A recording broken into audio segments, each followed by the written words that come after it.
Ladies and gentlemen, boys and girls, welcome back to our channel. అందరూ ఎలా ఉన్నారు? అందరూ బాగున్నారు అనుకుంటున్నాను. మీ ముందు ఉంది పల్సర్ 125 నియాన్ ఎడిషన్. దీనికన్నా ముందు ఈ బైక్ యొక్క డీటెయిల్స్ స్పెసిఫికేషన్ రివ్యూ అనేది మన ఛానల్లో ఉంది. సో ఆ వీడియో చూడకపోతే ఆ వీడియో చూసి ఈ వీడియో చూడండి, మీకు క్లియర్గా అర్థమైతే అవుతుంది. ఈ వీడియోలో ఏంటంటే ఈ బైక్ మనకి పర్ఫార్మెన్స్ ఎలా ఉంది, సస్పెన్షన్ కానీ, బ్రేకింగ్ కానీ, ఓవరాల్ గా బైక్ ఎలా ఉందో ఈ వీడియోలో మీకు చెప్తాను. వీడియోని ఎండ్ వరకు చూడండి. ఒకసారి ఈ బైక్ ఎగ్జాస్ట్ నోట్ అనేది వినిపిస్తాను. Let me turn it on.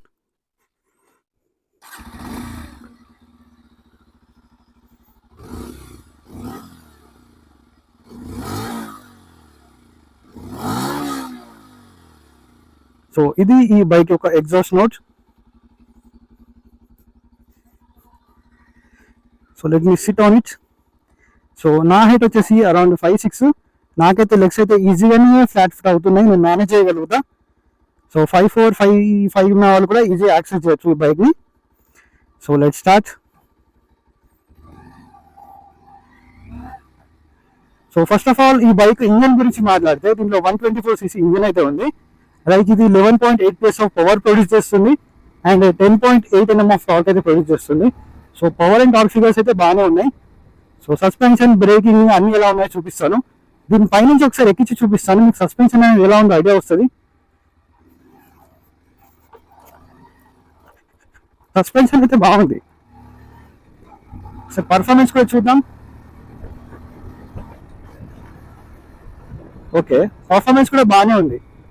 Breaking ఒకసారి రియర్ బ్రేక్ అప్లై చేస్తాను. సో రియర్ బ్రేక్ అయితే అంత ఎఫెక్టివ్ లేదు, కాంబీ బ్రేకింగ్ సిస్టమ్తో వస్తుంది. టర్నింగ్ రేడియస్ కూడా బాగానే ఉంది, ఈజీగా టర్న్ అయితే అవుతుంది. ఒకసారి ఫ్రంట్ బ్రేక్ బాగుంది. ఈ బైక్ మనకి కాంబీ బ్రేకింగ్ సిస్టమ్తో వచ్చినప్పటికీ రియర్ బ్రేక్ అనేది 130 mm డ్రమ్ ఉంది కదా, సో అంత ఎఫెక్టివ్ అయితే లేదు. సో ఫ్రంట్ బ్రేక్ అయితే బాగుంది, కానీ దీంట్లో ఏబిఎస్ అనేది లేదు. సో ఏబిఎస్ ఇచ్చింటే బాగుండేది. సో 125cc పవర్ బాగుంది కాబట్టి మనకి ఏబిఎస్ కూడా ఇచ్చింటే బాగుండేది. మళ్ళీ ఎక్కిస్తాను ఇక్కడ నుంచి. సస్పెన్షన్ అయితే బాగుంది. ఒకసారి మళ్ళీ ఇక్కడ ఇనిషియల్ అయితే చెక్ చేద్దాం.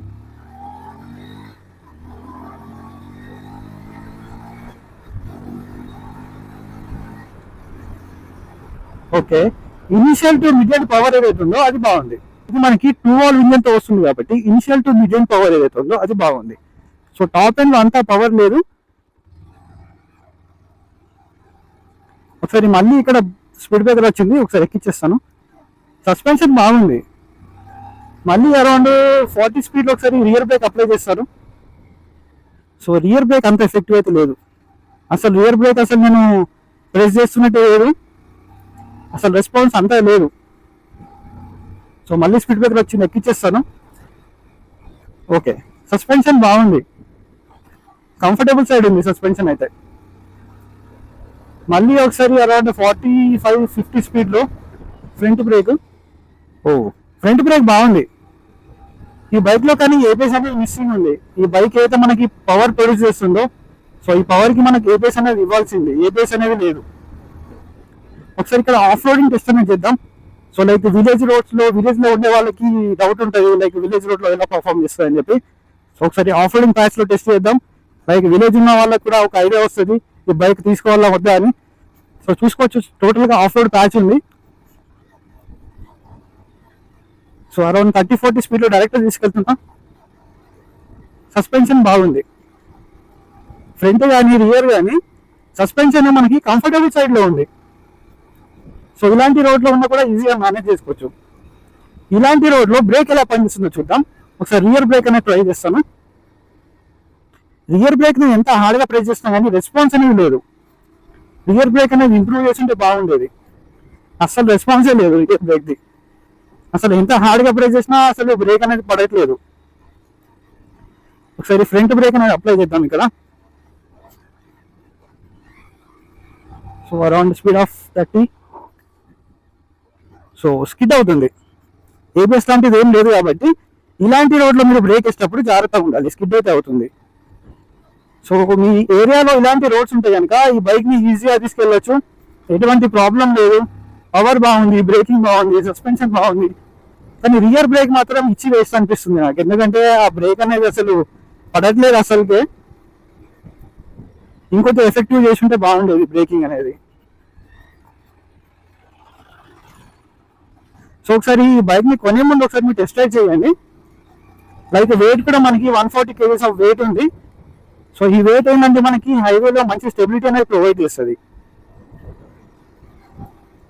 హ్యాండిల్ కూడా బాగుంది, మనకి క్లిప్ ఆన్ హ్యాండిల్ బార్ వస్తుంది. హ్యాండిల్ కూడా బాగుంది, లిటిల్ బిట్ లీనింగ్ ఉంది మనకి, మళ్ళీ అగ్రెసివ్ లేదు, లిటిల్ బిట్ లీనింగ్ అయితే ఉంది. లైక్ ఇక్కడ మనకి హైవే ఉంది, హైవే పైన ఎక్కి ఒకసారి మీకు చూపిస్తాను.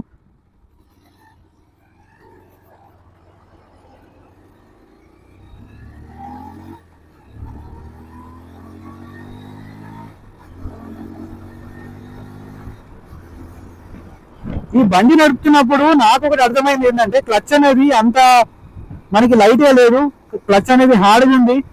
గేర్ షిఫ్ట్స్ కూడా అంతే స్మూత్ గా లేవు మనకి. క్లచ్ అండ్ గేర్ షిఫ్ట్స్ అయితే లిటిల్ బిట్ హార్డర్ సైడ్ లో ఉన్నాయి, స్మూత్ అయితే అస్సలు లేవు. ఇంకొకటి ఏంటంటే ఫస్ట్ సెకండ్ థర్డ్ గేర్ అయితే ఉంటుందో అది మనకు గేర్ షిఫ్ట్ చేసినప్పుడు సౌండ్ అనేది వస్తుంది. గేర్ షిఫ్ట్ చేసినప్పుడు అదే ఫోర్త్ ఫిఫ్త్ గేర్ లో సౌండ్ అనేది రావట్లేదు. అయితే ఒకసారి మీకు మళ్ళీ చూపిస్తాను. సో ఫస్ట్ గేర్ లో ఉంది, ఒకసారి మళ్ళీ మీకు చూపిస్తాను. ఇది వినిపిస్తుందో లేదో మీకు సౌండ్. సో సౌండ్ వస్తుంది. సో ఫోర్త్ గేర్ ఇప్పుడు సౌండ్ రాదు, ఇప్పుడు ఫిఫ్త్ గేర్. ఇనీషియల్ గేర్లలో మనకి సౌండ్ అయితే వస్తుంది. మనకి బండిది పికప్ కూడా బాగుంది ఇనిషియల్ గేర్స్ లో. బైక్ నడపడానికి కూడా ఈ బైక్ నడుపుతున్నప్పుడు లైక్ పల్సర్ 150 125 అనేది మనం చెప్పలేము. సో సేమ్ చూడడానికి మనకి 125 ఏదైతే ఉందో ఈ బైక్ సేమ్ 150 లాగానే కనిపిస్తుంది. సో లుక్స్ పరంగా 150 cc అఫోర్డ్ చేయని వాళ్ళు పల్సర్ లో మాకు 150 లుక్సే కావాలి, వేరే బైక్ అద్దు అన్న వాళ్ళకి సో ఈ బైక్ అయితే తీసుకోవచ్చు మీరు. సేమ్ చూడడానికి పల్సర్ 150 లాగానే ఉంటుంది. సో ఇంజన్ ఒకటే చేంజ్, మీకు టైర్స్ కూడా లిటిల్ బిట్ చేంజ్ ఉంటుంది. కానీ ఫ్రేమ్ ఏదైతుందో పల్సర్ 150 లో ఉన్న ఫ్రేమే దీంట్లో కూడా ఉంది. సో హై స్పీడ్ స్టెబిలిటీ అనేది మనకి బాగుంటుంది దీంట్లో. ఈ బైక్ మనకి ఎయిర్ కూలింగ్ సిస్టమ్ తో వస్తుంది, 2 వాల్వ్ ఇంజన్ ఉంది. So like little bit short range కూడా మనం వెళ్ళొచ్చు అప్పుడప్పుడు. లైక్ 200-250 కిలోమీటర్స్ మనం షార్ట్ రేంజ్ కూడా వెళ్ళొచ్చు, ఎటువంటి ప్రాబ్లం లేదు. మైలేజ్ కూడా అరౌండ్ మనకి 50 నుంచి 55 వరకు ఎక్స్పెక్ట్ చేయొచ్చు. సో మైలేజ్ అనేది టోటల్ గా మీరు నడిపేదాన్ని బట్టి డిపెండ్ అవుతుంది. సో కొందరికి మైలేజ్ ఎక్కువ రావచ్చు, కొందరికి తక్కువ రావచ్చు, వాళ్ళు నడిపే స్టైల్ బట్టి డిపెండ్ అవుతుంది. ఒకసారి మళ్ళీ మీకు 47 స్పీడ్ లో రియర్ బ్రేక్ అప్లై చేస్తాను. టోటల్ గా ఫుల్ గా ప్రెస్ చేస్తున్నా, అయినా రియర్ బ్రేక్ అసలు ఎఫెక్టివ్ అస్సలు లేదు. ఒకసారి మళ్ళీ మీకు ఫ్రంట్ బ్రేక్ అప్లై చేసి చూపిస్తాను. Speed of 50. ఫ్రంట్ బయట బాగుంది, ఫ్రంట్ మనకి ఏపీఎస్ వచ్చింటే ఇంకా బాగుండేది. ఈ బైక్ వెయిట్ కూడా మనకి ఓవరాల్ గా ఫ్రంట్ లోనే ఉంటుంది వెయిట్. సో మనకి హెవీ అనిపిస్తుంది ఎప్పుడైతే మనము బైక్ ని యూజ్ చేస్తున్నామో అప్పుడు చాలా హెవీ అనిపిస్తుంది. ఒకసారి యూటర్న్ చేసి చూపిస్తాను. ఇక్కడ బైక్ అయితే హెవీ ఉంటుంది, 140 kgs. సో ఇలా టర్న్ చేయడానికి ప్రాబ్లం లేదు, ఫుల్ గా లీన్ చేస్తున్నా, ప్రాబ్లం అయితే లేదు. కానీ ఎక్కడైతే మనము చిన్న రోడ్స్ ఉంటాయి కదా అక్కడ మనము బండిని మలపడానికి చాలా కష్టం అవుతుంది. సో స్విచెస్ క్వాలిటీ కూడా బాగుంది. దీంట్లో ఏంటంటే మనకి బ్యాక్ లైట్ అయితే వస్తుంది. సో నైట్ టైంలో లైట్ అనేది చాలా బాగా కనిపిస్తుంది. సో పల్సర్ లో చాలా మందికి లైట్ అనేది చాలా బాగా ఇష్టం. లైక్ దీంట్లో యావరేజ్ ఫ్యూల్ ఎకనామీ ఉంది, అంటే మనం నడిపే స్పీడ్ బట్టి మైలేజ్ అనేది చూపిస్తుంది. లైక్ దీన్ని చూసుకోవచ్చు, యావరేజ్ ఫ్యూల్ ఎకనామీ 39 చూపిస్తుంది నేను నడిపే స్పీడ్ కి. సో ఇంకా ఈ బైక్ ఫస్ట్ సర్వీస్ కూడా అవ్వలేదు. సో ఆఫ్టర్ ఫస్ట్ సర్వీస్ మీకు 50-55 వరకు అయితే రావచ్చు. ఒకసారి మీకు చూపిస్తాను పవర్ ఎలా ఉందో.